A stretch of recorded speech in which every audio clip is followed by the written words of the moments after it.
सहना भवतु सहनौ भुनक्तु सह वीर्यङ्करवावहै तेजस्विनावधीतमस्तु मा विद्विषावहै। ॐ शान्ति शान्ति। ॐ पूर्णमदः पूर्णमिदं पूर्णात् पूर्णमुदच्यते पूर्णस्य पूर्णमादाय पूर्णमेवावशिष्यते। ॐ शान्ति शान्ति शान्तिः। विश्वं दर्पणदृश्यमाननगरे तुल्यं निजान्तर्गतं पश्यन्नात्मनि मायया बहिर्भूतं यथा निद्रया।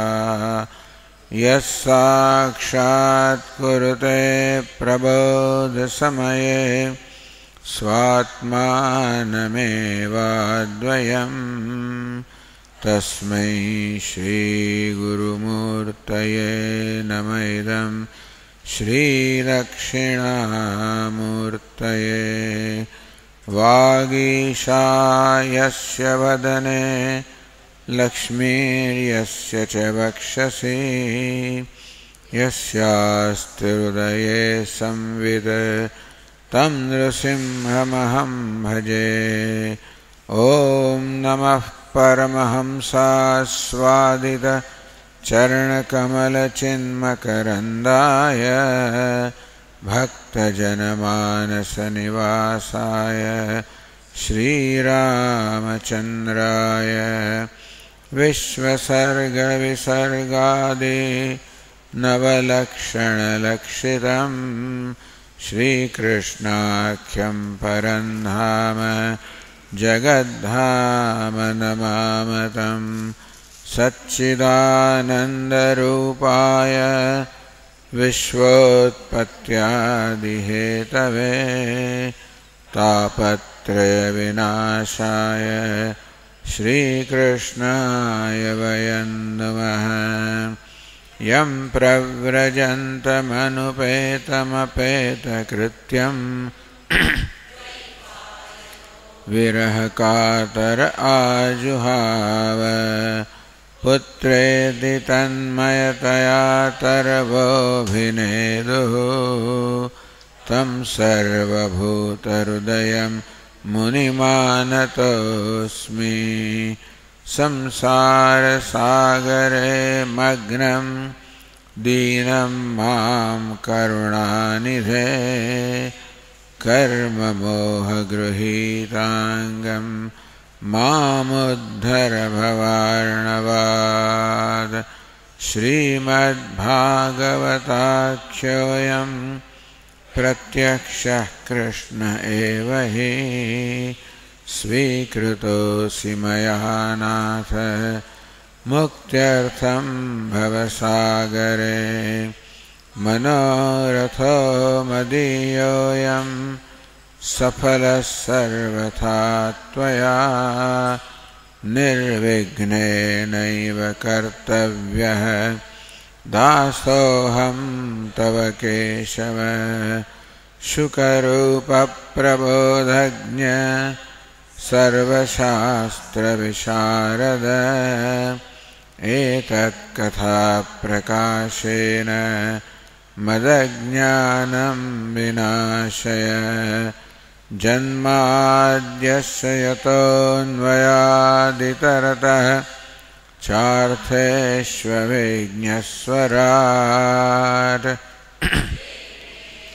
मरुदाय आदिकवये मुह्यन्ति यत्सूरयः तेजो वारिमृदां यथा विनिमयो यत्र त्रिसर्गो मृषा धाम्ना स्वेन सदा निरस्तकुहकं सत्यं परं धीमहि।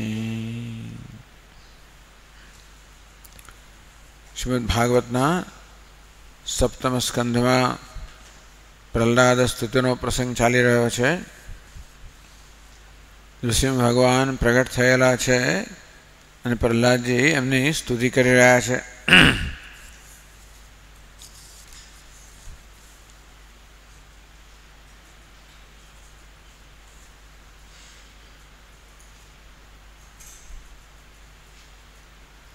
પ્રહલાદજી કહે છે કે જેવું સદભાગ્ય મને પ્રાપ્ત થયું, ન બ્રહ્મણો ન તો ભવસ્ય ને વૈ રમાયા, બ્રહ્માજીને પણ નહીં, રુદ્રને શિવજીને પણ નહીં કે લક્ષ્મીજીને પણ નહીં. યન્મેર્પિત શિરસી પદ્મકર પ્રસાદ, ભગવાન આપનો અત્યંત અનુગ્રહ કરનાર કર કમળ આપે મારા મસ્તક પર મૂક્યો, એ જે અનુગ્રહ પ્રાપ્ત થયો એવા અનુગ્રહનું સદભાગ્ય તો બ્રહ્માજીને, શિવજીને કે લક્ષ્મીજીને પ્રાપ્ત થયું નથી. નૈષા પરાવરમતેર ભવતો નનુસ્યાત, કારણ શું ભગવાન આપનો પરાવરમતી આ ઊંચો છે, આ નીચો છે. બ્રહ્માજીને તો દેવતાઓ છે, આ તો રાક્ષસ કુળમાં જન્મેલો બાળક છે, અત્યંત હીન છે. એ પરાવરમતી ભગવાન આપનામાં નથી. જંતો યથાત્મ સુરદો જગતસ્તથાપી, આપ તો સમગ્ર જગતના સુરદ છો, શુભેચ્છક છો, આપના વડે બધા સમાન છે. સમસેવયા સુરતરો એવ તે પ્રસાદ, અને છતાં પણ કેટલાકને આપની કૃપા પ્રાપ્ત થાય છે અને કેટલાકને થતી નથી. એનું કારણ શું? ભગવાન વિષમ બુદ્ધિ ધરાવે છે, ભગવાન પક્ષપાત કરે છે. તો કે નહીં નહીં, સુરતરોરીવ, જેમ કલ્પવૃક્ષ હોય એ કલ્પવૃક્ષ નીચે ઉભેલાને જે પ્રકારનો સંકલ્પ જન્મે એ સંકલ્પ કલ્પવૃક્ષ પૂરો કરે. કોઈનો મોટો સંકલ્પ જન્મે, કોઈનો નાનો સંકલ્પ જન્મે, કલ્પવૃક્ષને એવું કંઈ નથી કે કોનો સંકલ્પ પૂરો કરવો, બધાનો સંકલ્પ પૂરો કરે. પરંતુ કલ્પવૃક્ષની બધા પર સમાન કૃપા થતી હોવા છતાં પણ કેટલાકને વધુ પ્રાપ્ત થાય છે, કેટલાકને ઓછું પ્રાપ્ત થતું હોય. એમાં કલ્પવૃક્ષનો પક્ષપાત નથી, એ તો માગનાર પર આધાર છે. અને તે ભગવાન આપની કૃપા તો બધા પર સમાન જ છે. છતાં પણ સેવાનુરૂપમ બુદયો ન પરાવરત્વમ, આપની કૃપાનું કારણ કોઈ ચઢિયા તો ઉતરતા પણ નથી. એટલે કે આપ કોઈકની લાગવગને કારણે કોઈ એના પર વધારે કૃપા કરતા એવું નથી. સેવા અનુરૂપમ ઉદય, આપની કૃપાનો ઉદય તો સેવાને અનુરૂપ છે. ચઢિયાતા ઉતરતા પણ આને કોઈ પદવીને કારણે નથી. એવમ જનમ નિપતિતમ પ્રભવાહી કૂપે કામાભિકામમ અનુયઃ પ્રપતન પ્રસંગાત, ભગવાન સંસારના મનુષ્ય છે તો બધા આ ભવકૂપમાં, આ સંસારરૂપી કૂવાની અંદર બધા પડેલા છે. પ્રભવાહી, જેમાં કાળરૂપ સર્પ છે એવા આ સંસારરૂપી કૂવામાં બધા લોકો પડેલા છે. પ્રસંગાત, એવા લોકોનો પ્રસંગ અર્થાત સંગ કરવાને કારણે હું પણ એવા કૂવામાં પડેલો છું. કારણ કે પેલા લોકો તો બધા વિષયનું જ અનુસરણ કરનારા છે, એમના સંગને કારણે હું પણ એમનો પડ્યો. કૃત્વાત્મસાત, ભગવાન હવે કેવી મહાન કૃપા કરી. કૃત્વાત્મસાત સુરર્ષિણા ભગવાન ગૃહીત, પણ દેવર્ષિ નારદ એનો તો પણ દેવર્ષિ નારદ આપની પ્રેરણાથી, દેવર્ષિ નારદે પણ જે પ્રહલાદ પર કૃપા કરી કે પ્રહલાદજી જ્યારે પોતાની માતાના ગર્ભમાં હતા અને ત્યારે એમને પોતાની માતા દ્વારા દેવર્ષિ નારદનો સત્સંગ પ્રાપ્ત થયો, એ પણ આપની કૃપા ગણું છું કે જેથી દેવર્ષિ નારદે મને પોતાનો ગણ્યો અને આ પ્રકારે સત્સંગરૂપી કૃપાનો વરસાદ વરસાવ્યો. સુહમ એટલે હું જાણું છું ભગવાન દેવર્ષિ નારદ તો આપના સેવક છે, ભક્ત છે. આપના ભક્તના સંગથી શું પ્રાપ્ત થાય એનો મને અનુભવ થઈ ગયેલો છે. તેથી સુહમ કથન વિસૃજે તો ભૃત્ય સેવામ, તેથી ભગવાન આપના સેવકોની, આપના ભક્તોની સેવાનું કેમ છોડી શકું? કારણ કે એનું ફળ તો હું સ્વયં પામેલો છું.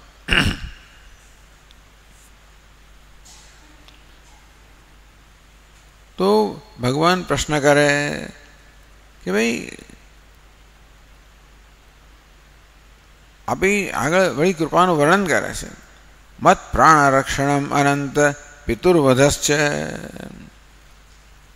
તો ભગવાન એમ પ્રશ્ન કરે કે મેં તારા મસ્તક પર હાથ મૂક્યો એની તું મારી કૃપા ગણે છે, પરંતુ હું નૃસિંહ રૂપે પ્રગટ થયો, આ તારા પિતાનો વધ કરીને તારા પ્રાણનું રક્ષણ કર્યું, એની તું મારી કૃપા નથી ગણતો કે મેં માત્ર તારા મસ્તક પર હાથ મૂક્યો એની મારી કૃપા ગણે છે? તો કે મહારાજ પેલું જે કર્યું ને એ તો બીજા કારણથી કર્યું હતું. મત પ્રાણ રક્ષણમ અનંત પિતુર્વધશ્ચ. ભગવાન મારા પિતાનો વધ કરીને આપે મારા પ્રાણની રક્ષા કરે. મન્યે સ્વભૃત્ય ઋષિવાક્ય મૃતમ વિધાતુમ. એ તો આપના સેવકો કે ભક્તો જે સનતકુમારો હતા એમના વાક્યને સત્ય કરવા માટે સનતકુમારોએ આ જય વિજયને શાપ આપેલો, એને કારણે હિરણ્યકશિપુને હિરણ્યાક્ષ રૂપે અવતાર્યા હતા અને કહ્યું હતું કે 3 ભાવમાં તમારી મુક્તિ થશે. તેથી પિતાનો વધ કરવાનું કારણ તો એમનું વાક્ય છે, એમને સાચું કરવા માટે આપે મારા પિતાનો વધ કર્યો અને મારા પ્રાણનું રક્ષણ કર્યું. એની કે બહુ મોટી કૃપા હું ગણતો નથી. જેને ક્યારે કયા સંજોગોમાં પિતાનો વધ થયો? ખડગમ પ્રગૃહ્ય યવચો યત અવોચત અસદ વિધિત્સુહુ. તો કે હું જે આપનો ભક્ત છું એનો વધ કરવા માટે મારા પિતા જ્યારે તૈયાર થયા અને કહ્યું ત્વામ ઈશ્વરો મદપરો અવતુ કમ હરામી, કે મારા સિવાય બીજો કોઈ ઈશ્વર હોય એવું તો માનતો હોય તો ઈશ્વરને પ્રગટ કર, તારું મસ્તક છેદી નાખું છું, જો તારો ભગવાન તારું કેવું રક્ષણ કરે છે. એવી રીતે મારો વધ કરવા માટે જ્યારે એમણે એમ કહ્યું ત્યારે ભગવાન આપે પ્રગટ થઈને એનો વધ કર્યો. પણ એ તો આપના ભક્તો જે સનતકુમારો છે એમના વચનનું પાલન કરવા માટે કર્યો. મારી દ્રષ્ટિએ આપનો ખરો અનુગ્રહ હતો, આપનો કરકમળ મારા મસ્તક પર આવ્યો, એ જ છે.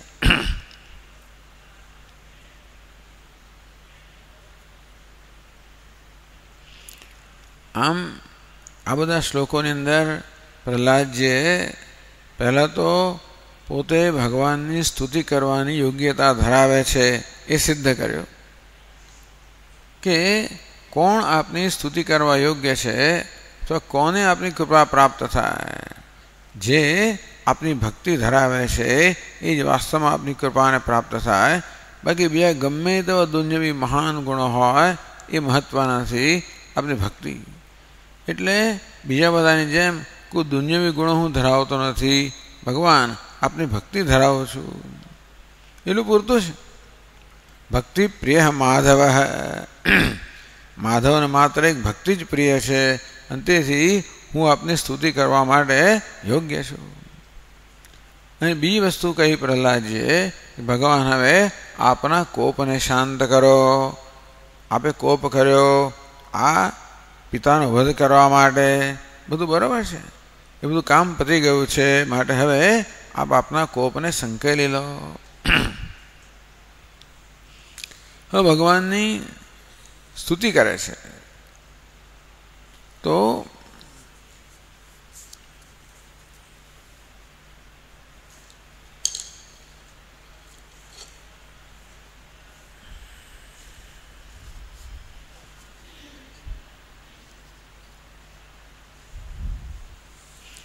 હવે ભગવાનના મહિમાનું વર્ણન કરવા રૂપી સ્તુતિ આ શ્લોકથી કરે છે. એકસ્ત્વમેવ જગદેતદમુષ્યયત્વમ આદ્યંતયો પૃથક અવશ્યસી મધ્યતશ્ચ. ભગવાન એક જ આપ છો, આદ્યંતયો પૃથક અવશ્યસી. તો આરંભમાં અને અંતમાં અને મધ્યમાં ભગવાન આપ જ છો. વાસ્તવમાં તો આપ એક જ આ જગત રૂપે પ્રગટ થયેલા છો. આપ એક અદ્વિતીય છો. આદ્યંતયો આદિમાં ભગવાન કારણ રૂપ છો, મધ્યમાં પાલક રૂપ છો, અંતમાં અવધિ રૂપ છો. આમ મધ્યમાં આધાર છો, આદિમાં કારણ છો, મધ્યમાં આધાર છો, અંતમાં અવધિ છો. એ રીતે આપ એક જ આ સમગ્ર જગત રૂપમાં છો. સૃષ્ટવા ગુણ વ્યતિકરમ નિજ માયેદમ નાનેવતૈ રવસિતસ્તદનુ પ્રવિષ્ટ. પ્રશ્ન એ થયો કે જો ભગવાન એક જ હોય, આ સમગ્ર જગતના રૂપમાં એકમાત્ર ભગવાન જ હોય, તો પછી આપણી વિવિધતા શેને કારણે છે? આપણે તો બધી અનેકતા જણાય છે. એક ભગવાન જ ખરેખર હોય તો આ અનેકતા જે ભાસી રહે છે એનું શું કારણ? કહે છે સૃષ્ટવા ગુણ વ્યતિકરમ.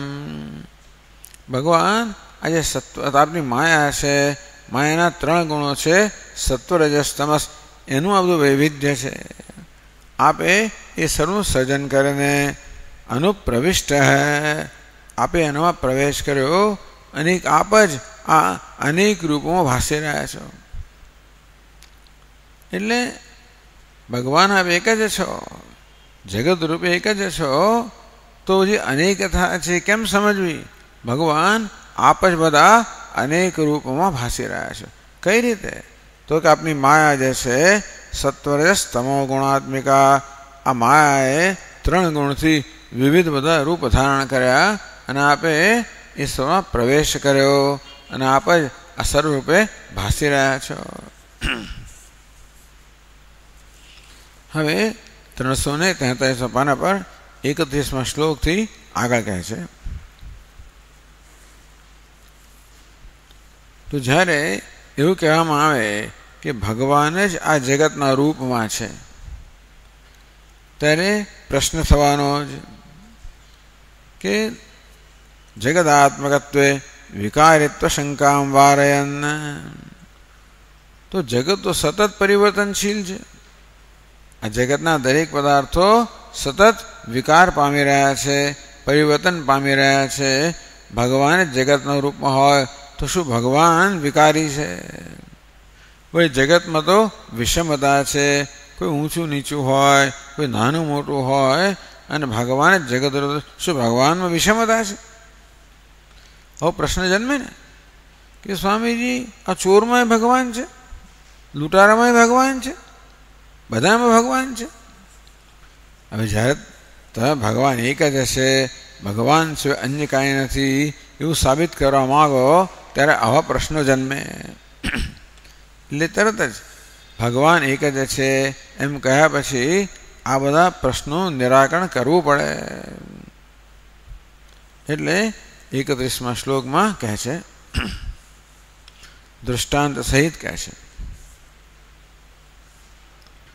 ત્વમ ત્વા ઇદં સદસદીશ ભવાંસ્તતોન્યઃ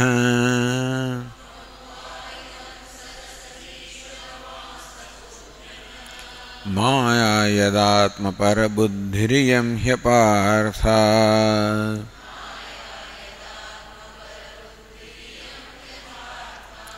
યદ્યસ્ય જન્મ નિધનમ સ્થિતિરીક્ષણમ ચ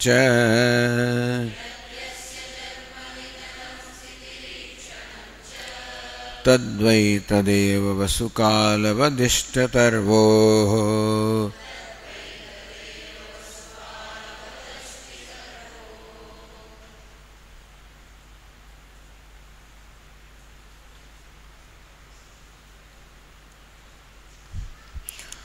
ત્વંત્વા ઇદમ સદ અસદ ઈશ.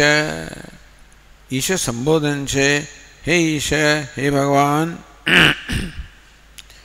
ત્વમ ત્વઇદમ સદ અસત. આ જે સદ અસદ છે, આપણે કહ્યું ને, સદ એટલે કાર્ય, અસદ એટલે કારણ, સદ એટલે સ્થૂળ, અસદ એટલે સૂક્ષ્મ, સદ એટલે મૂર્ત, અસદ એટલે અમૂર્ત. આમ સદ અસત કાર્ય કારણ રૂપ, સ્થૂળ સૂક્ષ્મ રૂપ, મૂર્ત અમૂર્ત રૂપ જ્યાં જગત છે.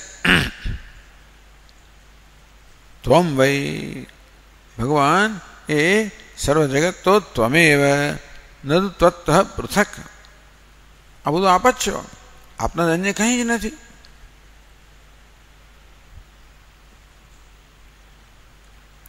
હું જ આ બધું હોય તો એનો અર્થ એ થયો કે મારો જ જન્મ થઈ રહ્યો છે. જગતમાં તો જન્મ થયો, મૃત્યુ થયું, સુખ પડ્યું, દુઃખ પડ્યું, તો જગતમાં તો આ બધું છે. તો જગતનો રૂપ ભગવાન હોય તો શું ભગવાન જન્મે છે, ભગવાન મરે છે, ભગવાન સુખી થાય છે, ભગવાન દુઃખી થાય છે, ભગવાન જીવ છે, ભગવાન બિચારો પીડાય છે? હા અને ના. અજ્ઞાનને કારણે એવું લાગે કે પીડાય છે. વાસ્તવમાં ભગવાન કે હું તો આ બધામાં વ્યાપેલો છું, પણ બધાથી પર છું.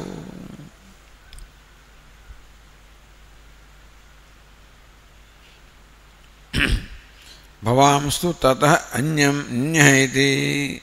ભવાંસ તતોન્યઃ. બસ આ સિદ્ધાંત છે શાસ્ત્રનો કે ભગવાન સર્વવ્યાપક છે અને સાથે સાથે સર્વથી અતીત છે. કેટલાક ભગવાનને સર્વવ્યાપક તો માને છે, પણ ભગવાનને સર્વથી અતીત સમજતા નથી. પણ ખરેખર તો જે સર્વવ્યાપક હોય એ સર્વથી અતીત હોવો જ જોઈએ. જેવી રીતે એક અભિનેતા અનેક બધા વેશમાં વ્યાપ્ત થયેલો હોય, રાજા પણ હોય, ભિખારી પણ હોય, પ્રધાન પણ હોય, એક જ અભિનેતા અનેક બધા વેશમાં વ્યાપેલો હોય, પણ સાથે સાથે સર્વથી અતીત હોય. અર્થાત એને રાજાપણું, ભિખારીપણું, પ્રધાનપણું કશું જ સ્પર્શતું નથી.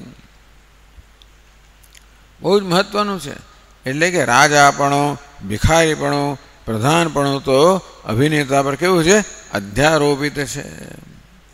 તેવી રીતે આ જગતની બધી જ વિષમતા, બધી જ વિવિધતા, બધો જ વિકાર વાસ્તવમાં ભગવાન પર અધ્યારોપિત છે.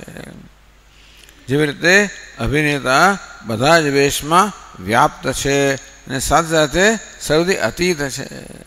અંતે રીતે ભવાંસ તતઃ અન્ય. ભગવાન આપ કાર્યકારણ સમગ્ર જગત તો છો, પણ સાથે સાથે એ સર્વથી પર છો, અતીત છો. સહસ્ર શીર્ષા પુરુષ સહસ્રાક્ષ સહસ્રપાદ સભૂમિ વિશ્વતો વૃત્યા અત્યતિષ્ઠ દશાંગુલમ. આમ પરમાત્મા આ સમગ્ર વિશ્વને ચારે બાજુ વ્યાપેલો છે, છતાં પણ 10 આંગળ ઊંચે છે. અર્થાત સર્વવ્યાપક છે, સર્વથી અતીત છે. અતીત હોવાને કારણે કશું એને સ્પર્શતું નથી. સાથે સાથે એ જ આ બધો ખેલ કરી રહ્યો છે. એનો અર્થ એ થયો કે ભગવાન આ બધો ખેલ કરી રહ્યો છે. એ ચોરના રૂપમાં ભગવાન ખેલ કરે છે, લૂંટાના રૂપમાં ભગવાન ખેલ કરે છે, શાહુકારના રૂપમાં પણ ખેલ કરે છે. તો જેટલો શાહુકારનો ખેલ છે એવો ચોરનો ખેલ છે. આ બધો ખેલ ચાલી રહ્યો છે. આ બધો ખેલ કરવા છતાં પણ ખેલની કોઈ પણ અસર ભગવાન પર થતી નથી. હર વેશ મેં તું, હર દેશ મેં તું, તેરે નામ અનેક તું એક હી હૈ. આ તારા નામ અનેક છે, તું એક જ છે. આ વિશ્વ શું છે? ધરા. એ ધરા તારી જે છે એ તો માત્ર તારી ક્રીડા ભૂમિ જ છે. હર ખેલ મેં મેલ મેં તું હી હૈ. બધા ખેલમાં મેલમાં તું જ છે. આ વિશ્વ તો તારી ક્રીડા ભૂમિ છે. હર દેશમાં, હર વેશમાં એક તું જ છે. બસ આ જ દર્શન છે ભગવાનનું. એટલે કે જેનો પણ અનુભવ કરી રહ્યા છીએ એ ભગવાન જ છે.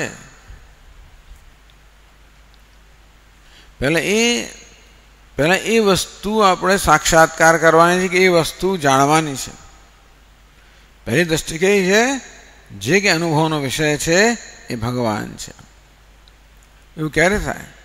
એવું ત્યારે થાય જ્યારે આપણામાં કોઈ પણ પ્રકારના રાગ દ્વેષ ન હોય, આપણા મનમાં કોઈ પક્ષપાત ન હોય, મનમાં કોઈ વિષમતા ન હોય, કોઈ રાગ દ્વેષ ન હોય, તો જ આપણે આ વેશ છે એને પાર કરીને વેશના ધારણ કરનારને જોઈ શકીએ. જ્યાં સુધી રાગ દ્વેષ છે ત્યાં સુધી આપણી દ્રષ્ટિ માત્ર આ વેશ પૂરતી જ મર્યાદિત છે.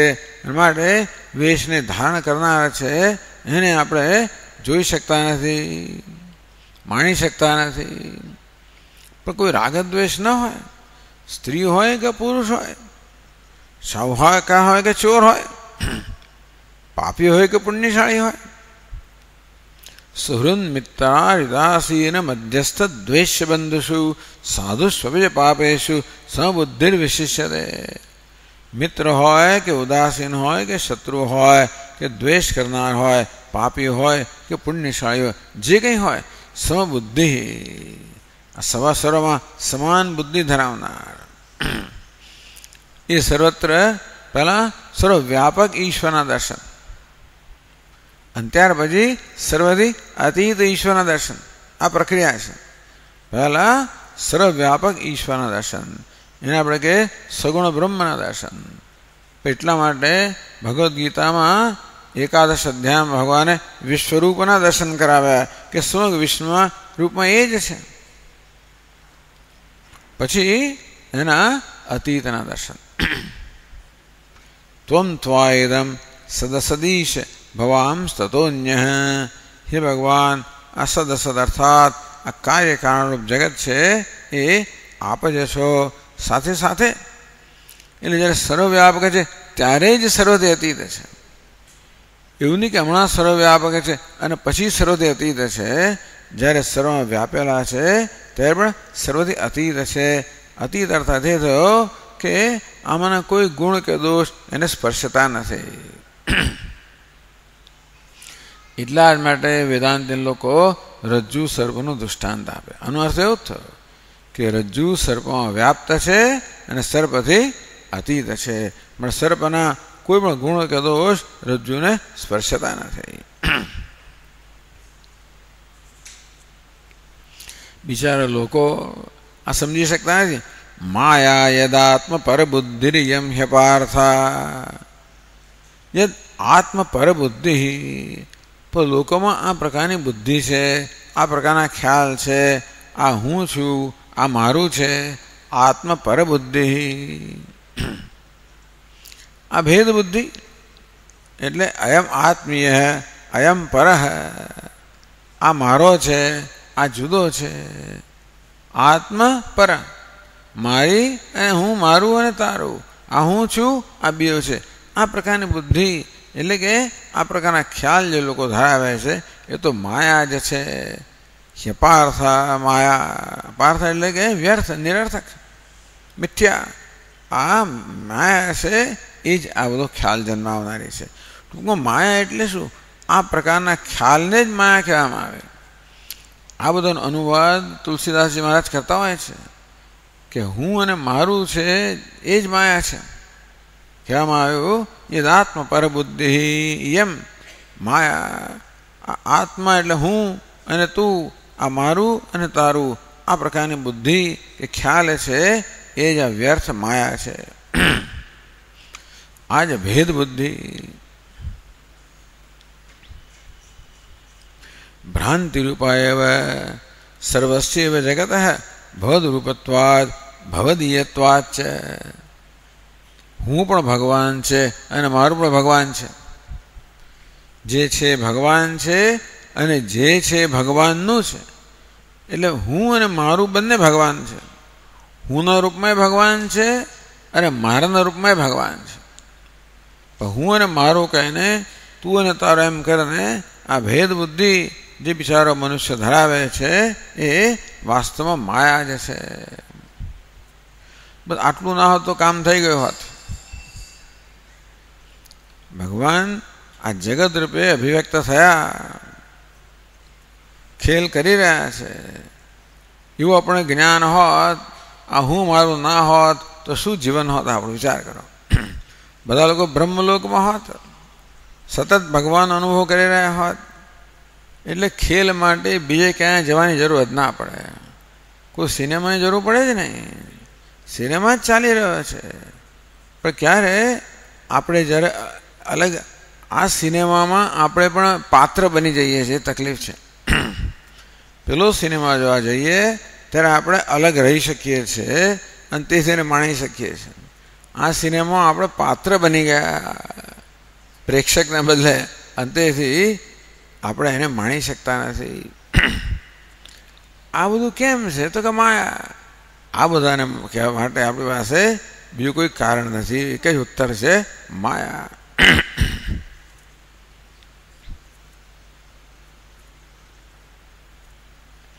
બુદ્ધિયમ હિ અપાર્થા. હિ શબ્દ છે પ્રસિદ્ધ, શાસ્ત્રમાં પ્રસિદ્ધ છે, લોકોમાં પ્રસિદ્ધ નથી, શાસ્ત્રમાં પ્રસિદ્ધ છે. તો આ જગત ભગવાન જ જગતના રૂપમાં છે એ સમજાવવા માટે એક અનુમાન આપે છે આ શ્લોકમાં. તો ત્રીજી પંક્તિમાં કહ્યું, યદ યસ્ય જન્મ નિધનમ સ્થિતિરીક્ષણમ ચ. જો સામે ખુરશી ઓમ,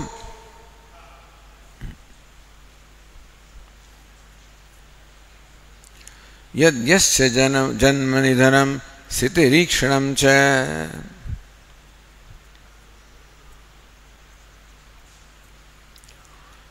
યદ એનો અર્થ યસ્માત, કારણ કે યસ્ય જન્મ નિધનમ સ્થિતિ ઈક્ષણમ.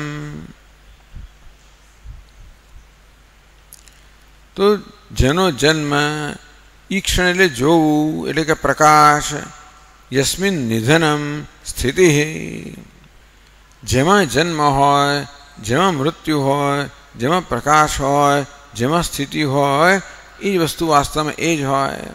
જેવી રીતે આ ઘડાનો જન્મ છે એ માટીમાં છે, ઘડો ભાસે છે પણ માટીમાં ભાસે છે, ઘડાનું મૃત્યુ, ઘડાની સ્થિતિ પણ માટીમાં છે, ઘડાનું મૃત્યુ પણ માટીમાં છે. એટલે જે વસ્તુનો જેનામાંથી જન્મ હોય, ભાસવાનું હોય, સ્થિતિ હોય, લય હોય, એ વસ્તુ એનાથી અન્ય નથી.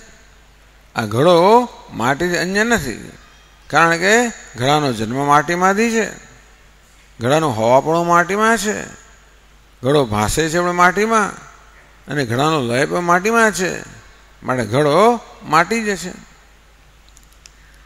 એ રીતે આ જગતનો જન્મ પણ આપણામાંથી છે, જગતની સ્થિતિ પણ આપણામાં છે, જગત પ્રકાશે છે આપણામાં, જગતનો લય પણ છે આપણામાં. તેથી આ જગત વાસ્તવમાં આપના કરતા અન્ય આપ જ જગતના રૂપમાં છો.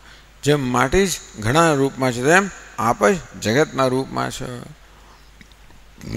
તો કહે છે યદ યસ્ય જન્મ નિધનમ સ્થિતિરીક્ષણમ છે તદ્વૈ તદેવ. એ વસ્તુ એ જ છે. આ ઘડો માટી જે છે તેમ જગત ઈશ્વર જ છે. એના માટે દૃષ્ટાંત આપે છે, વસુકાલવત અર્ષ્ટિતર્વો. અર્ષ્ટિ એટલે શું? અર્ષ્ટિ એટલે બીજ. અષ્ટિતર્વો હો કઈ વિભક્તિ છે? હા, કઈ વિભક્તિ છે? છઠ્ઠી. દ્વિવચન કોનું?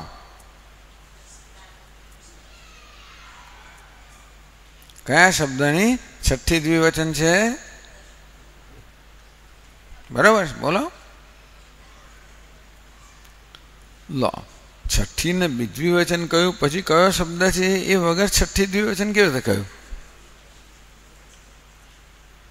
સારું. તરવોહો. તરવોહો કયું રૂપ છે? કયો છે? તરુ. તરુની છઠ્ઠી વ્યક્તિનું રૂપ કયા થાય? તરોહો. તરવોહો, બરાબર ને? હા, ગુરોહો તે રીતે ગુરવોહો. પછી અસ્થિ તો કોઈને ખબર ના હોય. અસ્થિ એટલે કે બીજ. અસ્થિ તરવોહો, બીજ અને તરુ. તરુ એટલે વૃક્ષ. આ વૃક્ષની ઉત્પત્તિ બીજમાંથી છે. ભાઈ વસુકાલવત, આ બધા ક્યાં છે? આ વસુકાલ તો કોઈને ખબર પડે એવું નથી. વસુકાલવત, વસુ શબ્દનો અર્થ અહીંયા આગળ કાળનો અર્થ પૃથ્વી કર્યો. કાળ શબ્દનો અર્થ પૃથ્વી કેવી રીતે કર્યો? તો કહે છે કાળ શબ્દેને નીલત્વ અસાધારણ ગુણયોગાત પૃથ્વી. કાળ એટલે પેલો કાળો હોય ને, કાળ એટલે કાળો. આ પૃથ્વી કેવી છે? કાળી છે, આમ લીલી છે. પણ નીલાપણું છે ને કાળની નજીકમાં છે. માટે કાળ શબ્દથી પૃથ્વીનું સૂચન થયું લક્ષણાવૃત્તિથી. અને વસુ એટલે શું? વસ્તુ, વસ્તુ માત્રમ. ભૂત સૂક્ષ્મ એટલે કાળ શબ્દથી પૃથ્વીનું નિર્દેશ થયો. વસુ શબ્દથી પંચમહાભૂતનો નિર્દેશ થયો. સૂક્ષ્મ પંચમહાભૂતમાં નિર્દેશ થયો. તો તરુઃ કાર્યમ, હા એટલે યથા પૃથ્વીમય બીજમાત્રત્વમ બીજસ્ચ માયા યથા ભૂત સૂક્ષ્માત્રત્વમ. તો આ વૃક્ષ છે ને એ બીજ રૂપ જ છે. અને બીજ છે પૃથ્વી રૂપ છે. અને પૃથ્વી છે પેલા પંચમહાભૂત છે, ખરું ને? વૃક્ષ છે શું છે? સમય જન્મ્યો બીજમાંથી. પણ વૃક્ષ કેવું છે? બીજ માત્ર છે. આ બીજ ખરેખર શું છે? પૃથ્વીનો વિકાર છે, પૃથ્વી માત્ર છે. આ પૃથ્વી શું છે? પંચમહાભૂતનો વિકાર છે. માટે ભૂત એટલે વસુ માત્ર છે. તથા સર્વપી કાર્યકારણનું જગત. તેવી રીતે તમે આ કાર્યકારણની પરંપરાને ચાલુ રાખો. વૃક્ષથી શરૂ કરો. વૃક્ષ કેવું છે? બીજ માત્ર છે. બીજ શું છે? પૃથ્વી માત્ર છે. પૃથ્વી શું છે? પંચમહાભૂત માત્ર છે. એમ કરતાં કરતાં આ કારણ અને કાર્ય અને કારણની પરંપરાને આગળ લંબાવતા જાઓ તો ક્યાં જઈને અટકે? પરમાત્મામાં. આ સાંખ્યમાં નહીં, આ વેદાંતની પ્રક્રિયા. જેમ શ્રીમદ ભાગવતમાં જ પ્રસંગ ચાલી રહ્યો છે, ત્યાં કહેવામાં આવ્યું કે પ્રારંભની અંદર એકમાત્ર નિર્વિકલ્પ અદ્વિતીય પરમાત્મા હતો. પછી માયા અને એનું પ્રતિબિંબ પ્રકૃતિ અને પુરુષ છે. એ પછી આ સમગ્ર જગત જન્મ્યું. એટલે કાર્યકારણની પરંપરાને છેક લઈ જાઓ તો ક્યાં જઈને અટકે? પરમાત્મામાં જઈને અટકે. અંતેથી જેવી રીતે આ વૃક્ષ છે એ બીજમય છે. બીજ છે એ પૃથ્વીમય છે. પૃથ્વી છે પંચમહાભૂતમય છે. અંતે રીતે આ સમગ્ર છે એ ભગવાન પરમાત્મામય છે. એટલે ભગવાન કેવું છે? ઉપાદાન કારણ છે. એ જ જગત રૂપે અભિવ્યક્ત થયેલો છે. એ જગતમાં સર્વત્ર વ્યાપ્ત છે અને સાથે સાથે સર્વથી અતીત છે. એટલા જ માટે આ જગતના કોઈ ગુણ કે દોષ એને સ્પર્શતા નથી.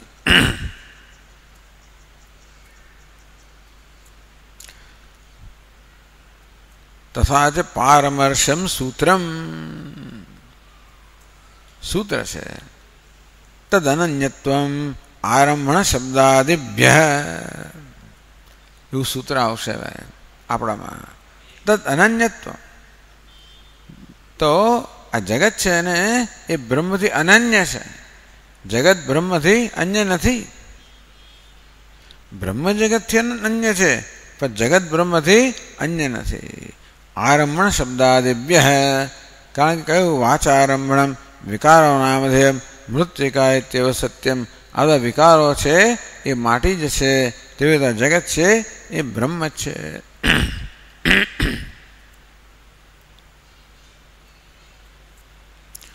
ઉક્તમેવ પ્રપંચેતિ પંચભિઃ. આ વિચાર છે એને 5 શ્લોકમાં વિસ્તારથી કહે છે. હવે પૌરાણિક રીતે કહે છે. આ વેદાંતિક રીતે કહ્યું. હવે પૌરાણિક રીતેમાં તો આ જ વસ્તુનું પુરાણોમાં કેવી રીતે વર્ણન કરવામાં આવે છે. ભગવાન જગતનું નિમિત્ત અને ઉપાદાન કારણ છે. તેથી ભગવાન જગતમાં સર્વત્ર વ્યાપ્ત છે અને સાથે સાથે જગત અતીત છે. એ વસ્તુનું પુરાણોમાં કેમ વર્ણન કરવામાં આવે છે એ આપણે 5 શ્લોકોમાં કહે છે. ન્યસ્યેદમાત્મનિ જગદ્વિલયામ્બુ મધ્યે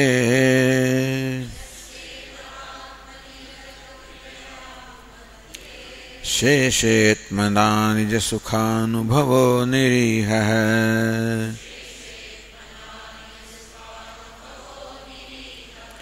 યોગેન મીલિત દૃગાત્મનિ પીત નિદ્રઃ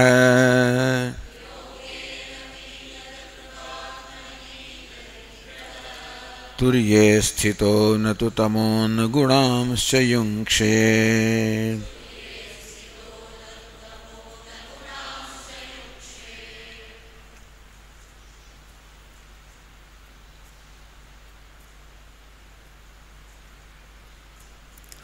તો 5 શ્લોકમાં કહે છે. પહેલા શ્લોકમાં તાવંતે પૃથક અવસ્થાનમ દર્શયતિ. ભગવાન જગતમાં વ્યાપ્ત છે અને ભગવાન જગતથી પૃથક છે. તો દરેક સ્થિતિમાં ભગવાન જગતથી પૃથક પણ છે. સૃષ્ટિમાં પૃથક છે, મધ્યમાં પૃથક છે, અંતમાં પણ પૃથક છે.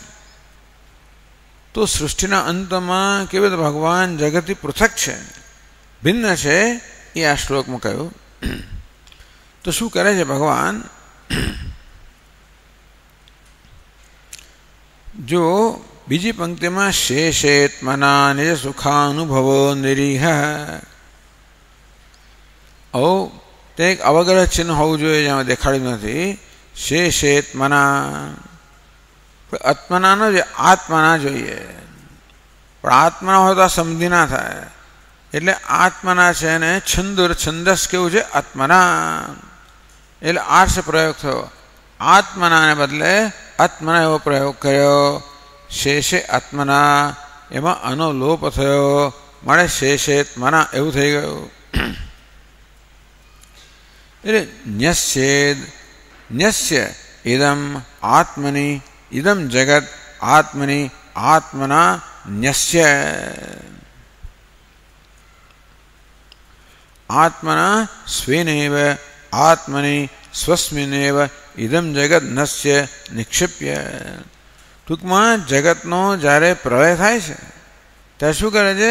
ભગવાન સમગ્ર જગતને પોતાનામાં સંકેલી લે છે.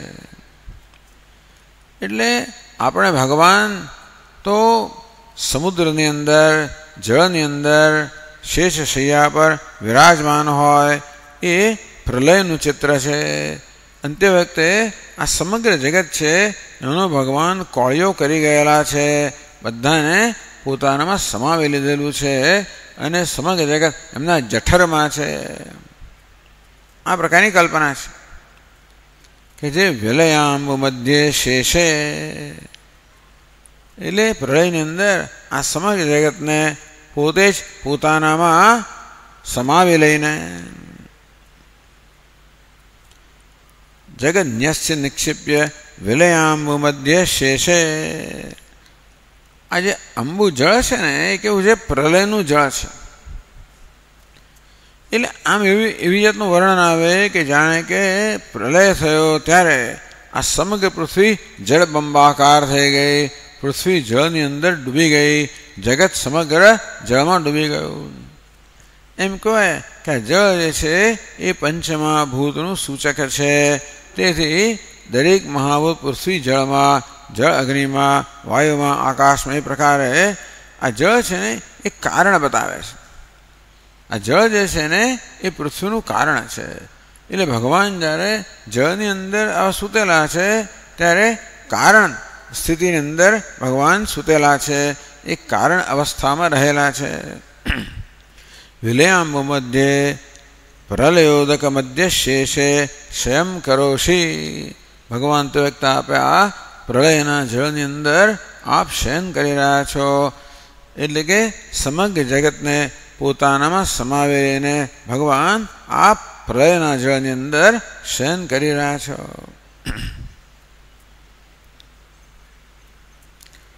તો ભગવાન ઊંઘી ગયા છે. કારણ સ્થિતિ કોને કહેવાય? આપણે ત્યાં સુષુપ્તિને કારણ અવસ્થા કહેવાય, બરાબર છે ને? જાગૃત, સ્વપ્ન અને સુષુપ્તિ. તો આપણા રોજબરોજના વ્યવહારમાં સુષુપ્તિને કારણ અવસ્થા કહેવાય. કારણ અવસ્થામાં શું થાય? આ જીવાત્મા ઊંઘી જાય. તે રીતે આ જળની અંદર ભગવાન જ્યારે શેષ શૈયા પર વિરાજમાન છે ત્યારે કારણ અવસ્થામાં છે. એટલે પ્રશ્ન થાય તો શું એનો અર્થ એવો કરવાનો કે સામાન્ય જીવન જેમ હું પણ ઊંઘી જાઉં છું? આપણે જેમ ઊંઘી જઈએ કારણ અવસ્થામાં તેમ ભગવાન ઊંઘી જાય છે? એટલે ઊંઘતો જ દેખાય છે આપણને, તો એટલે જ ઊંઘતા બતાવ્યા છે. ભગવાન કેવા છે? ઊંઘતા બતાવી. જ્યારે કેવી રીતની એમની ઊંઘ છે બતાવે છે. તો મમાભિ તમો વૃત્તિ રૂપા નિદ્રાસ્તી. તો જેવી રીતે આપણે સુષુપ્તિ અંદર નિદ્રાથી એટલે કે અજ્ઞાનથી આચ્છાદિત થઈ ગઈએ છે અને ત્યાં અવિદ્યાથી આચ્છાદિત અવસ્થા છે, તેવી રીતે ભગવાન શું તમો ગુણથી કે અજ્ઞાનથી આવૃત થઈ ગયા છે? તો કહે છે યોગેન મીલિત દૃગાત્મની પીત નિદ્રહ. ભગવાન આપ ઊંઘો છો પણ આપણી ઊંઘ કેવી છે? સમા બે પ્રકારની ઊંઘ હોય. જીવાત્માની ઊંઘ કેવી હોય કે તમો ગુણની અંદર બિચારો વિલીન થઈ ગયો. યોગી લોકોની ઊંઘ કેવી હોય? સત્વની અંદર વિલીન થઈ ગયા હોય. વિલીન થઈ ગયા હોય પણ એક તમો ગુણમાં વિલીન થઈ ગયા છે, બીજા કોણ? સત્વ ગુણમાં પ્રકાશમાં વિલીન થઈ ગયા છે. તો ભગવાનની એ પ્રકારની યોગેન મીલિતે દૃશૌ. મિલિત દૃગ, મિલિત દૃશૌ યેન તથા મિલિત દૃગા એવો છે. યોગેન મિલિત દૃગા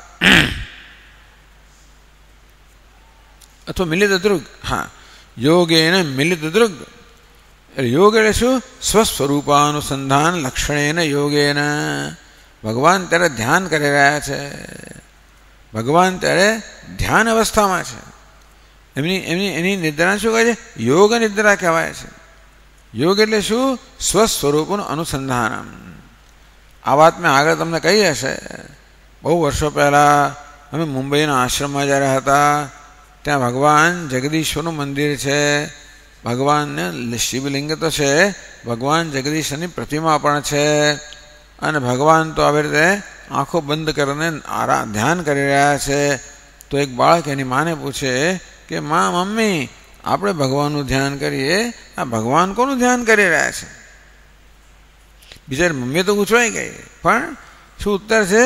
ભગવાન તો પોતાના સ્વરૂપનું અનુસંધાન કરી રહ્યા છે. આત્માનું ધ્યાન, આત્માનું અનુસંધાન, આત્મામાં નિષ્ઠ છે. એટલે ભગવાનની નિદ્રા આ પ્રકારની હોય છે. યોગ નિદ્રા. યોગેન મિલિત દૃગ. યોગેન સ્વસ્વરૂપ અનુસંધાન લક્ષણેન મિલિતે દૃશૌ યેન સહ તથા. જેના ચક્ષુ છે એ મળી ગયા છે. પેલી આંખો મળી જાય ને, આંખો મળી જાય એટલે ભેગી થઈ જાય, એટલે ઊંઘી જાય. પણ એમની આંખો કેમ મળેલી છે? યોગની અંદર જેમના સ્વસ્વરૂપ અનુસંધાનમાં એ રૂપી આત્મ અનુસંધાનની અંદર જે મગ્ન છે.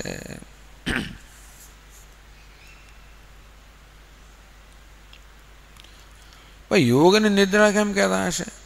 ભગવાનની યોગ નિદ્રા કહે છે ને, કહે છે કે ભાઈ યોગ હેવ નિદ્રા. યોગ હેવ બહિર્વૃત્તિ અભાવ સામ્યાત નિદ્રા ઇતિ ઉચ્યતે. ભગવાન નિદ્રાને યોગ નિદ્રા કહે છે. યોગ જ નિદ્રા છે. યોગ એટલે શું? તો કે વૃત્તિ નિરોધ. બધી વૃત્તિના નિરોધને યોગ કહેવામાં આવે. ચિત્ત વૃત્તિ નિરોધ યોગ. ટૂંકમાં બહારની બધા પ્રકારની વૃત્તિનો નિરોધ થઈ ગયો હોય એ અવસ્થાને યોગ કહેવામાં આવે.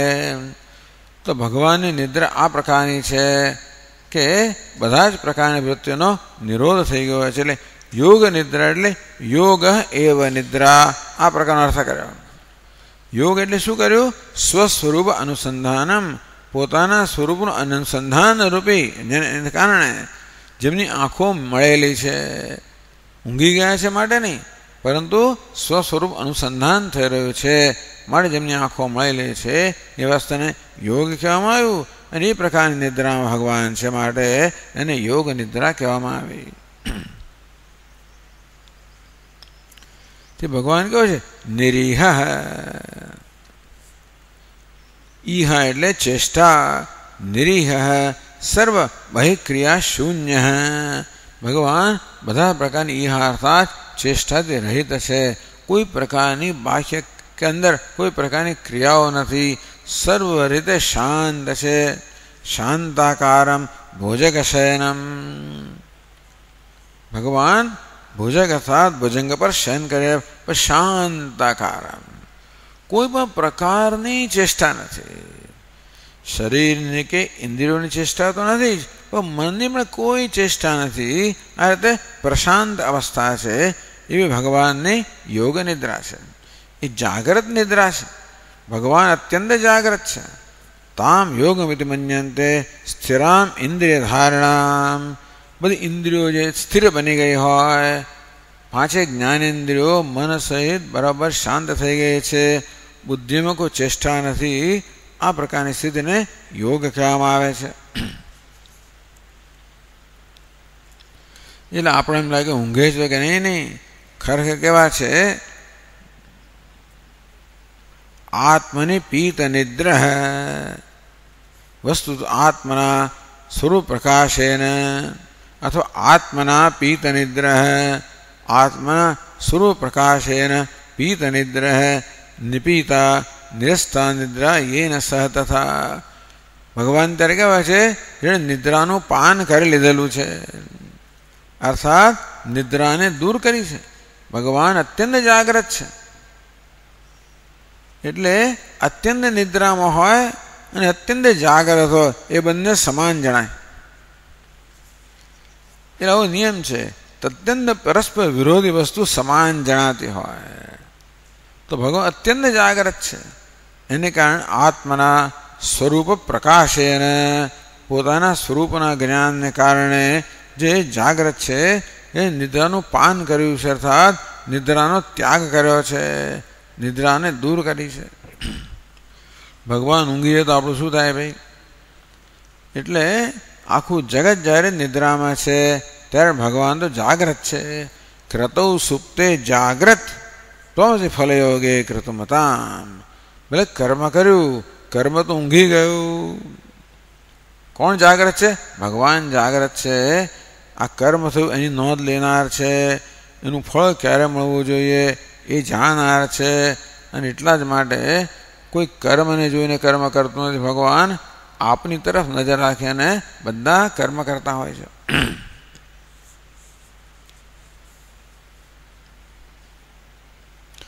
તુર્ય સ્થિત. તુર્ય ભગવાન ક્યાં છે સ્થિત? તુર્ય સ્થિત. તુર્ય જાગ્રદાદિ અવસ્થાત્રયાતીત સ્વરૂપે સ્થિત. ભગવાન તુર્ય અવસ્થામાં સ્થિત છે. જાગ્રતમાં નહીં, સ્વપ્નમાં નહીં, નિદ્રામાં પણ નહીં. શેમાં? તુર્ય અર્થાત પોતાના સ્વરૂપમાં સ્થિત છે.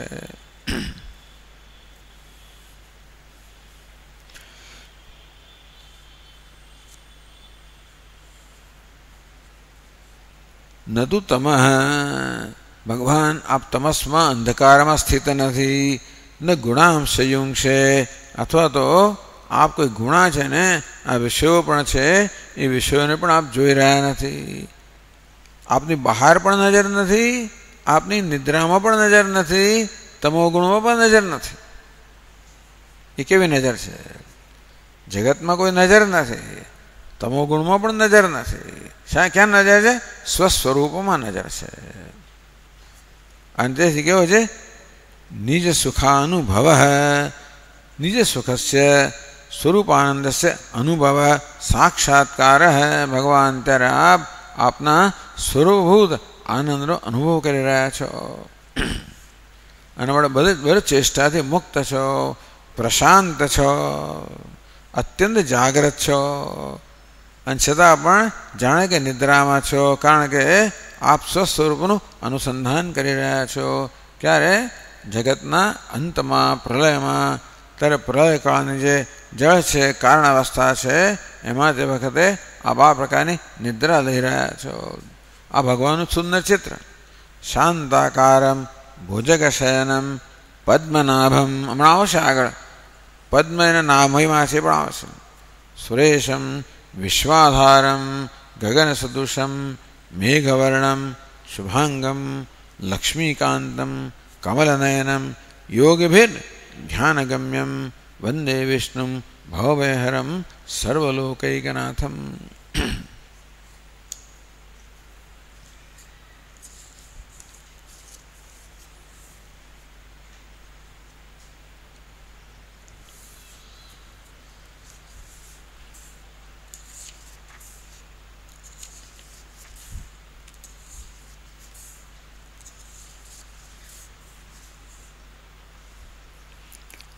તો આ રીતે અંતમાં ભગવાન જગતથી પૃથક છે બતાવ્યું. ભગવાન કેમ જગતથી અન્ય છે કહેવાય? કારણ કે જ્યારે જગત નથી ત્યારે પણ છે. પ્રલયમાં જગત નથી ત્યારે ભગવાન છે. આદિમાં જગત નથી ત્યારે ભગવાન છે. તો આપણે શું નિયમ ગયો? જે આદિમાં પણ હોય, અંતમાં પણ હોય, એ મધ્યમાં પણ હોય. આ ઘડો નથી ત્યારે પણ માટી છે. ઘડો નષ્ટ થઈ ગયો ત્યારે પણ માટી છે. માટે મધ્યમાં ઘડો છે ત્યારે પણ માટી છે.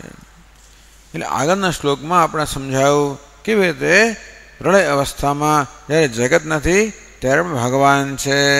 એટલે ભગવાન પ્રળયમાં જગતથી પૃથક છે, અન્ય છે.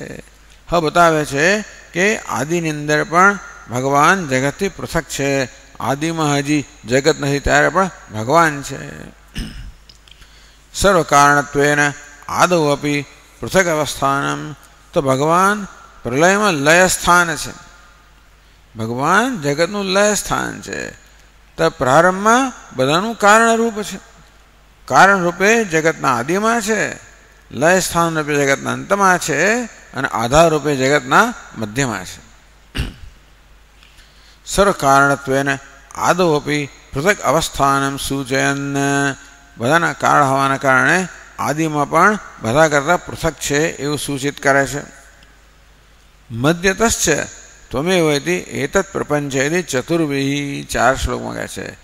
કારણ કે આદિમાં પણ છો, અંતમાં પણ છો, માટે મધ્યમાં પણ તમે જ છો એ વાત કહે છે. તસ્ચેતિ. તો 33મા શ્લોકમાં કહે છે તસ્યૈવ તે વપુરિદં નિજકાલ શક્ત્યા સંચોદિત પ્રકૃતિધર્મણ આત્મગૂઢમ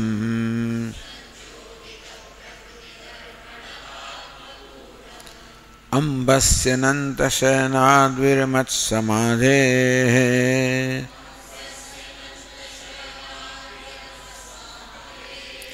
નાભેરભૂત સ્વકણિકાવટવન્મહાબ્જમ.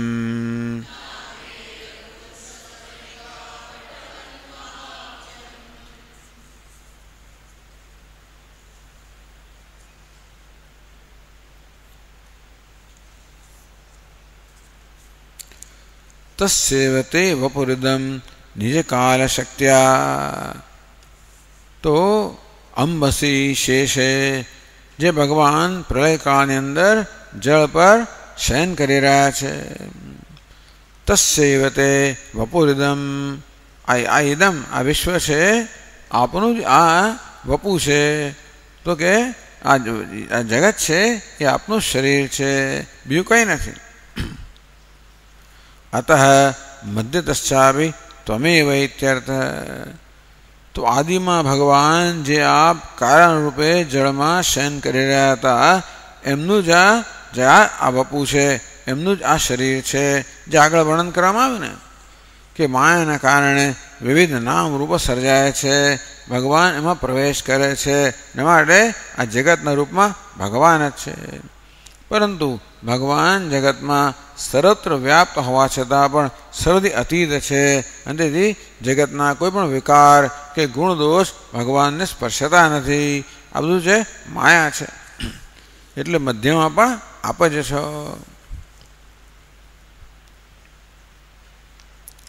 મધ્યતશ્ચાપી ત્વમેવ, મધ્યમાં પણ આપ જ છો. કુતઃ એવમ, એવું કેવી રીતે? ટકે છે યત પ્રલય આત્મગૂઢમ, તો પ્રલયમાં હતું ને સમગ્ર જગત છે ને આત્મગૂઢમ હતું, આત્મની લીનમ. પ્રલય સ્વયંમાં સમગ્ર જગત ભગવાનમાં પોતાનામાં છુપાયેલું હતું, લીન થયેલું હતું. આત્મગૂઢમ એવો શબ્દનો પ્રયોગ થયો. પછી ભગવાન શું કરે છે? નિજ કાલ શક્ત્યા સંચોદિત પ્રકૃતિ ધર્મણ, નિજ કાળ શક્ત્યા સંચોદિત પ્રકૃતિ ધર્મ. ભગવાન પછી પોતાની કાળ શક્તિથી, એટલે શ્રીમદ ભાગવતમાં ભગવાનના આ પ્રકારના સ્વરૂપ બતાવે છે, પુરુષના રૂપમાં, પ્રકૃતિના રૂપમાં અને કાળના રૂપમાં. તો ભગવાન જે સર્જન કરે છે એ કાળના રૂપમાં કરે છે, કે બધું સર્જન કરનાર કાળ જ હશે. કાળ જ્યારે પ્રેરણા કરે ત્યારે વસ્તુ સર્જાય. આપણે જે વાત કરીએ ને કે બીજને આપણે જમીનમાં રોપીએ ત્યારે એનું કાળ આવે ત્યારે જ એ બીજ અંકુરના રૂપમાં પ્રગટ થાય. એનું કાળ આવે ત્યારે એ અંકુર છોડ બને, વૃક્ષ બને. કાળ આવે ત્યારે નવી કૂંપળો ફૂટે. કાળ આવે ત્યારે પાંદડા આવે, ત્યારે ફૂલ આવે, ત્યારે ફળ આવે. આ બધું કરનાર કાળ છે. એટલા જ માટે ભગવાને કેવી વ્યવસ્થા કરી છે. આવું ના હોત તો આ કંઈ શક્યતા ના બન્યું હોત. માત્ર પૃથ્વી સૂર્યથી આટલે દૂર છે એટલું જ નહીં, પરંતુ પૃથ્વી પોતાની ધરીની આસપાસ ફરી છે. એ પાછા 22 ડિગ્રીના એંગલે ખૂણે ફરી રહી છે, નહીંતર પણ નહીં. એટલે ઋતુઓ છે, આમ ફરે છે ને, એટલે સૂર્યથી એનું અંતર વધતું ઓછું થાય એટલે ઋતુ આવે. પાછો ચંદ્ર પૃથ્વીની આસપાસ ફરે. એકદમ આઈડિયલ પરિસ્થિતિ છે કે કાળનું ચક્રનું સતત પરિવર્તન થાય છે. એટલે પૃથ્વીમાં એટલી ગરમી પણ નથી, એટલી ઠંડી પણ નથી, જેથી અહીંયા આગળ આ જીવ છે ટકી શકે, વિકસી શકે, વૃદ્ધિ પામી શકે. સાથે સાથે દિવસ ને રાત રૂપી કાળનું ચક્ર તો ખરું છે, પણ જો ઋતુઓનું ચક્ર છે. એ ઋતુઓને કારણે કુદરતમાં ભિન્ન ભિન્ન પ્રકારના ફેરફારો થયા કરે. અને બધા પાંદડા ખરી પડ્યા, પછી નવી કૂંપળો આવશે, ખેલ ચાલ્યા જ કરે ઋતુઓને કારણે. એટલે એમ કહેવાય કે ભગવાને આ પૃથ્વી પર વિશેષ અનુગ્રહ કર્યો છે. દુનિયામાં આવી કોઈ જગ્યાએ બીજે હોય, હું અત્યારે આપણને જ્ઞાન નથી, હશે ભગવાન જાણે. અબજો બધી ગેલેક્સીઓ છે, એમાં બધા અબજો તારાઓ છે, એમાં અબજો બધા આવા પૃથ્વી જેવા ગ્રહો હશે. પણ આ પ્રકારની બધી જાતો મોડો કેવો આથી મોડો ચમત્કાર કયો? વૈજ્ઞાનિકો તો ખરેખર આશ્ચર્યચકિત થઈ જાય છે. જેમને મેં સમજતા જાય ત્યારે ખબર પડે કે બરોબર જે પ્રકારની પરિસ્થિતિ હોવી જોઈએ એવી જ પરિસ્થિતિ, જરાક આડું હોત ને તો પણ આ પરિસ્થિતિ હોઈ ના શકત. અંતેથી તો પછી એટલે સંચોદિતા નિજ કાલ શક્ત્યા સંચોદિતા પ્રેરિતા. હવે જ્યારે સૃષ્ટિનો પ્રારંભ થવાનો છે ત્યારે ભગવાન પોતાની કાળ શક્તિથી પ્રેરિત કરે છે. કોને? સંચોદિત પ્રકૃતિ ધર્મણ. આ પ્રકૃતિના ધર્મો જે પ્રલય અવસ્થામાં સામ્ય અવસ્થામાં હતા એ હવે સૃષ્ટિનો પ્રારંભ થવાની તૈયારીમાં છે. ત્યારે ભગવાન જે કાળ શક્તિના રૂપમાં છે એ આ ગુણોને પ્રેરિત કરે છે. એમાં વિષમતા આવે છે, એને કારણે સર્જન શક્ય બને છે. સંચોદિત પ્રકૃતિ ધર્મણ તે તવ આત્મગૂઢમ અંબસી અનંત શયનાત વિરમત સમાધે. માટે અનંત શયનાત ભગવાન તો અનંત એટલે શું? શેષનાગ. એને અનંત કહેવામાં આવ્યો, શેષ પણ કહેવામાં આવ્યો. કે જો ભાઈ બધાએ જગતનો લય થઈ જાય પણ એક શેષ અનાગ તો બચી જાય છે ને, માટે એને શેષ કહેવામાં આવ્યા. એ અનંતને શેષ કેમ કહે છે? કારણ કે એ શેષ બચી જાય છે. અનંત કેમ કહે છે? ભગવાનનું અધિષ્ઠાન છે ને, ભગવાન એના પર વિરાજમાન છે. તો અનંત શયનાત શેષ પર્યંકાત વિરમન સમાધિ નિદ્રા નાટ્યમ. તો પછી ધીમે ધીમે ભગવાન શું કરે છે, હવે એમની સમાધિ છે એમાંથી ધીમે ધીમે હવે સમાધિનો વિરામ થાય છે, અંતેથી સમાધિ ખુલે છે ટૂંકમાં. એટલે નિદ્રા નાટ્યમ કહે છે અહીંયા આગળ. સમાધિ નિદ્રા નાટ્યમ વિરમન, જે નિદ્રાનું નાટક કર્યા હતા ભગવાન એનો વિરામ થાય છે, એની સમાધિ ખુલે છે. યોગ નિદ્રા સૃષ્ટિના પ્રારંભમાં ખુલે છે. તો ભાઈ શું થાય છે? સમાધે નાભે અભૂત સ્વકણિકાવટ મહાબ્જમ. તો ભગવાનના હવે અંબસી જળની અંદર, જળ એટલે એ કારણવો ઉદકે, જળનો આખો સમુદ્ર છે. મહાબ્જમ, અબ્જ એટલે કમળ, મહાબ્જમ લોકાત્મકમ પદ્મમ અભૂત. અને ત્યારે ભગવાનની નાભીમાંથી એક મહાન કમળ, આ કમળ શું છે? જગતનું સમગ્ર કારણ છે. સમગ્ર જગતના કારણરૂપ મહાન કમળ છે એ ભગવાનની નાભીમાંથી પ્રગટ થાય. કે નાભીમાં જ ખાઈ ગયા ભગવાન. જ્યારે જગતનો કોળિયો કરી ગયા ત્યારે અહીંયા જઠરમાં હતું ને, ત્યાંથી ઉત્પન્ન થવું જોઈએ ને પાછું. એટલે એમને નાભીમાંથી આવે. મોટા સ્વામી સમજાવે કે નાભી કે this is the creative power lies here. ટૂંકમાં જે સર્જનાત્મક શક્તિ છે એ આ જગ્યાએ છે. એમાંથી સર્જન થાય છે ને બધું. ટૂંકમાં દુનિયામાં સર્જન થાય છે એ બધી શક્તિઓ ત્યાં જ છે. પણ એટલે નાભીમાંથી ભગવાને સ્વકણિકાવત મહાબ્જમ લોકાત્મકમ પદ્મમ અભૂત ઇતિ અન્વય. અંતો હવે રીતે જળની અંદરથી એક મહાન કમળ જન્મ્યું. કે કમળ તો જળમાં જ જન્મે ને, તો જે પ્રળયનું જળ છે એમાંથી મહાન કમળ છે પદ્મરૂપેણ આવિર્ભૂત ઇત્યર્થ. તો આ જગત જે છે ને, જે ભગવાનની જઠરમાં હતું એ જગત જ આ પદ્મના રૂપમાં, કમળના રૂપમાં એનો આવિર્ભાવ થયો. એટલે ભગવાન જગતના સર્જક છે. એવામાં નિમિત્ત કારણ તો સિદ્ધતી. છતાંય જો ભગવાનની નાભીમાંથી કમળ જન્મે ને પછી બ્રહ્માજી સર્જન કરે તો ભગવાન નિમિત્ત કારણ છે. ઉપાદાન કારણ તો હજી નક્કી થયા નહીં ને. એવા નિમિત્ત કારણત્વ સિદ્ધતી. આ પ્રકારના વર્ણનથી પણ ભગવાન નિમિત્ત કારણ છે એવું સિદ્ધ થાય છે. ઉપાદાનત્વ તો પછી તમે જે આપ ઉપાદાન છો એવું તો આ વર્ણન પરથી સિદ્ધ થતું નથી. તો આપ જ જગતના રૂપમાં છો એ જે કહેવામાં આવ્યું બરોબર કેવી રીતે કહેવામાં આવ્યું? તો કે છે કારણ કે ઉપાદાન હોય તો જ આ જગતના કાર્યના રૂપમાં હોય. તો આપ તો નિમિત્ત છો. એટલે કે છે કે ભાઈ કેવી રીતે દૃષ્ટાંતને સાધે તે નહીં, હું તો ઉપાદાન કારણ પણ છું. સ્વકણિકાત ના ભેરભૂત સ્વકણિકા વન મહાબ્જમ. સ્વકણિકાત સૂક્ષ્માત વટબીજાત મહાવટવત ઇતિ. તો જેવી રીતે આ કમળ કેવું છે, જેવી રીતે કણિકા નાનકડી હોય ને તો વટવૃક્ષ કેટલું મોટું હોય છે, એનું બીજ અત્યંત સૂક્ષ્મ હોય છે. એવી અત્યંત સૂક્ષ્મ બીજમાંથી કેવી રીતે આ મહાન વટવૃક્ષ જન્મે, તેવી રીતે આ કમળમાંથી સમગ્ર જગત ઉત્પન્ન થયું. માટે ઉપાદાન કારણ પણ ભગવાન જ છે, નિમિત્ત કારણ પણ ભગવાન છે. એ પ્રકારે વર્ણન ચાલી રહ્યું છે. ઓમ